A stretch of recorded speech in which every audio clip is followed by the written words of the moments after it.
আজি ନିରାଟ ସତ କଥା ଯେଉଁ ଝିଅମାନେ ନୂଆ ବୋହୂକି ଯାଉଛନ୍ତି ତାଙ୍କର ବିଷୟରେ ଛୋଟିଆ ପଦଟି ମୋର ସବୁ ବାପା ମା ମାନଙ୍କୁ ଅନୁରୋଧ ସେମାନେ ଦିନେ ନା ଦିନେ ଶାଶୁ ଶ୍ୱଶୁର ହେଉଛନ୍ତି ସେଇ ଝିଅର ହେଉ ବା ବୋହୂର ହେଉ ଆପଣମାନେ କେବେ ହେଲେ ଉଡ଼ନ୍ତା ପକ୍ଷୀର ପର କାଟନ୍ତୁ ନାହିଁ କି ତାକୁ ପଞ୍ଜୁରୀରେ ବାନ୍ଧିବା ପାଇଁ ଚେଷ୍ଟା କରନ୍ତୁ। ଥରେ ଆପଣ ଦେଖନ୍ତୁ ସେଇ ପକ୍ଷୀକି ଘର ଆପଣ ଯେଉଁ ଘରେ ରହୁଛନ୍ତି ତାକୁ ଖୋଲି ଦିଅନ୍ତୁ, ସେ ଆରାମରେ ଉଡ଼ି ବୁଲିବ, କେତେ ସୁନ୍ଦର ଲାଗିବ।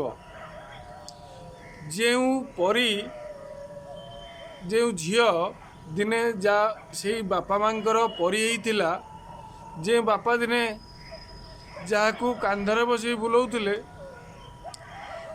ସିଏ ଯାହାର କଲିଜା ଥିଲା ସିଏ ଆଜି କାହାର ବୋହୂ ହେଇଛି।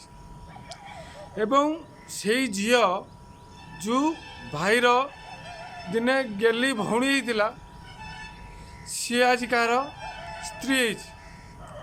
ଏବଂ ଯେଉଁ ମା'ର ସିଏ ଦିନେ ଯିଏ ଅତି ଆଦରର ହୃଦୟର ଝିଅ ହେଇଥିଲା ସିଏ ଆଜି କାହା ଘରେ ବୋହୂ ହେଇଛି।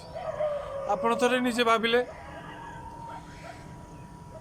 ଯେତେବେଳେ ଝିଅ ଥିଲା ତା ବାପା ସାଥିରେ ସେ ଯାଉଥିଲା ଯାତ୍ରାକୁ, ମନ ଇଚ୍ଛା ସେ ଖାଉଥିଲା, କିନ୍ତୁ ଆଜି ଯେତେବେଳେ ତା ଶାଶୁ ଶ୍ୱଶୁର ସ୍ୱାମୀ ସାଥିରେ ସେ ଯାତ୍ରାକୁ ଯାଉଛି ନା, ପେଟରେ ଭୋକ ଅଛି କିନ୍ତୁ ଡରିକି ସେ ଖାଉନି, କାରଣ ଭୟ। ଯେଉଁ ଭାଇ ସାଥିରେ ସିଏ କଳି ଲଗାଉଥିଲା ଏବଂ ପ୍ରତି କଳି ତା ଭାଇ ତାର ସ୍ନେହ ମମତା ଭାବି ତାକୁ ସାଦରରେ ଗ୍ରହଣ କରୁଥିଲା, ଆଜି ସେଇ ଭଉଣୀ ବନ୍ଧା ହୋଇ ଗୋଟେ ପଞ୍ଜୁରୀ ଭିତରେ ରହିଯାଉଛି। ଏବଂ ଘରେ ଯିଏ ଟୋଟାଲି କାମ କରୁନଥିଲା ଯେଉଁ ଝିଅ, ଆଜି ରାତି 4ଟାରୁ ଉଠି ସିଏ କାମ କରୁଛି ଭୟରେ। ସମସ୍ତେ ଖାଇସାରିଲା ପରେ ସିଏ ଖାଉଛି, କିନ୍ତୁ ଘରେ ଥିଲାବେଳେ ପ୍ରଥମେ ମୋ ଝିଅ ଖାଇବ। କିନ୍ତୁ ଆଜି ଆପଣମାନଙ୍କୁ ଅନୁରୋଧ, ପରୀର ପର କାଟନ୍ତୁ ନାହିଁ।